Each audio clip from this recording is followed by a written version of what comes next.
Hiya Peter, lovely to meet up with you and spend a little bit of time doing an assessment and setting some baselines for the year to come. Just a quick recap on the key points and areas that we covered.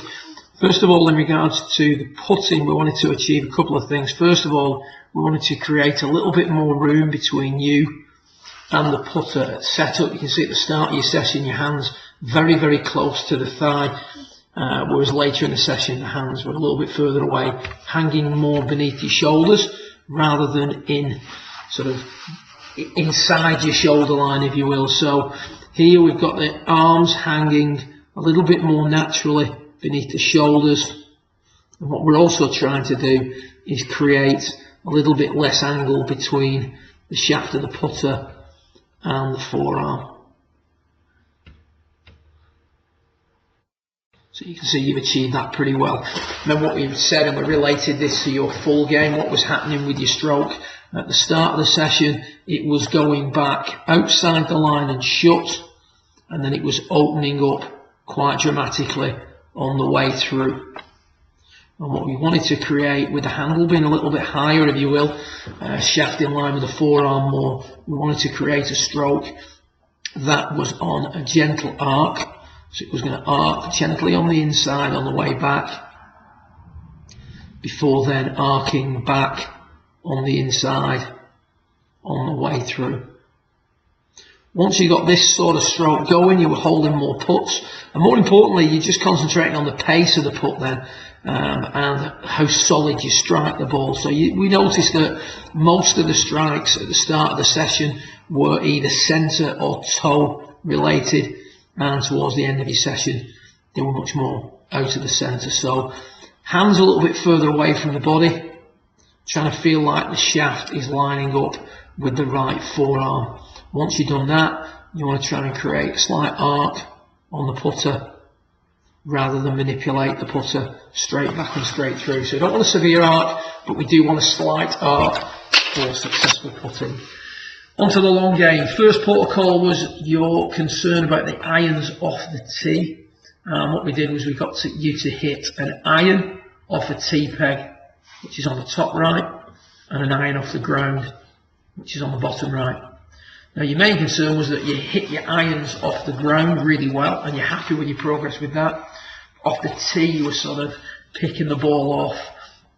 You were pulling the ball on occasion, other times you were leaving it out to the right. The strike was never really compressed.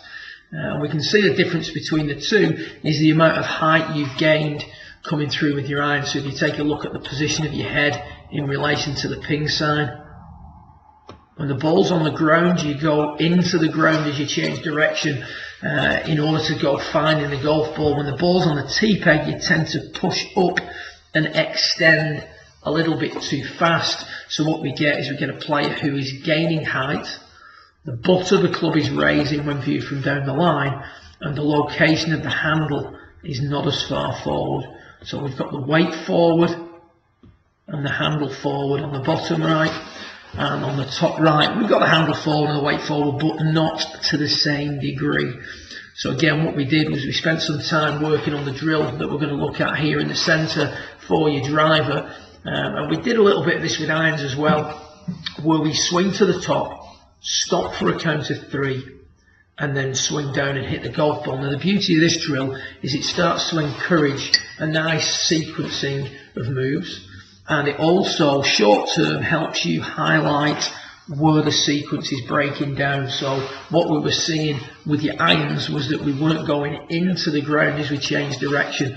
So with your driver towards the end of your session, swinging to the top and stopping, you can see there now that left knee maintains a little bit of flex before straightening on the through swing. And that's not a bad move with your driver. With the driver, we would want the left knee straightening sooner and faster than we would with an iron. And what we'd also want to do is move the hips forward for longer. And we talked about your driver being turning a little bit too soon. See the shoulders very level early in the downswing, almost like the right shoulder and the hands are coming out towards the camera at that point. So it's a very quick turn, followed by a quick tuck or extension to prevent the club coming outside the line. So we tend to get the club delivered into the golf ball in varying degrees, but historically we've always been a little bit too quick to stand up, and the club gets flung away from you too much in the through swing. So we want to introduce a little bit better sequencing, certainly a little bit more hip slide early in the swing, which is what we see with your iron off the ground. You can see from the top that left knee goes down and forward more than what we see with your driver and your iron off the tee. So with the iron off the tee and the driver, we're a little bit too keen to push up.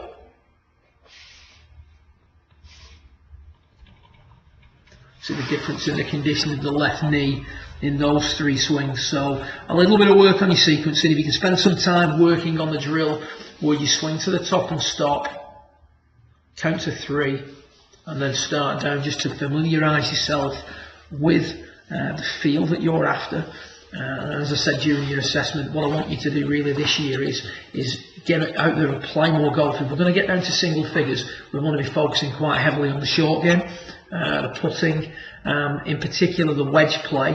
But what we also need to do is we need to have things in your long game practice that allows you to practice in a manner that doesn't clutter your mind with too much mechanics. Now, the groundwork and the mechanical changes you need to make or needed to make have been done. You've done a lot of groundwork on that. I think last year was a real improvement in your handicap, but also a real sort of a real change in your understanding of and your application towards your swing mechanics. So big changes made last year.